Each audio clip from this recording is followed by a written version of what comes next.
especially bills and bonds, have created a massive liquidity challenge in the country. That is why I used to tell Bernard that sometimes we took up to 3 weeks to clear the payroll, isn't it? Because of that liquidity challenge. But it is not a solvency problem. It is not a solvency problem. But what I would encourage my dear friend here, UCS John Mbadi, that these liquidity constraints requires strategic options to avoid them creating a solvency challenge.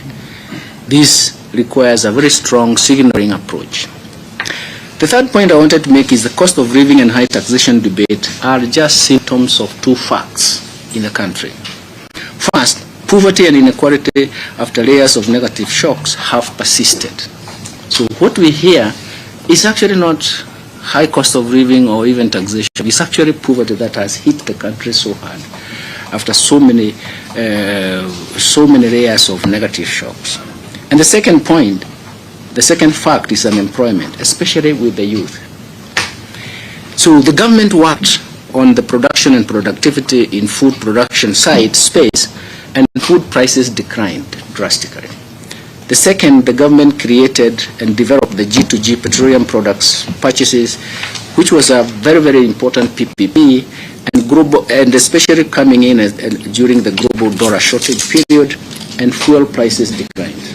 That's why, Mheshimiwa, you found me defending this very much, because I know the results. Since we managed G2G, there is no oil importing company that has gone to commercial banks to buy dollars.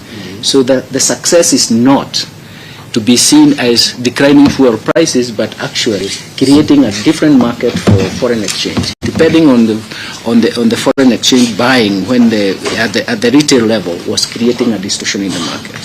So fuel prices declined. However, this was not seen as enough. The following would supplement these efforts as we move to the full implementation of bottom-up economic transformation agenda.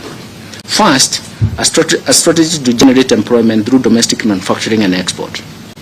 This is something that we are really working on, and the better, that is the bottom-up economic transformation agenda, has put this framework very clearly. Second, industrial and agricultural policies driven and joined together by value chain approach will produce the superior outcomes that we are looking for. I will be leaving these notes behind my dear friend, because anytime you have any problem with my language, you can always ask me. Of course, for those who have gone through and who have been unfortunate to be in my class, they know the language that I talk.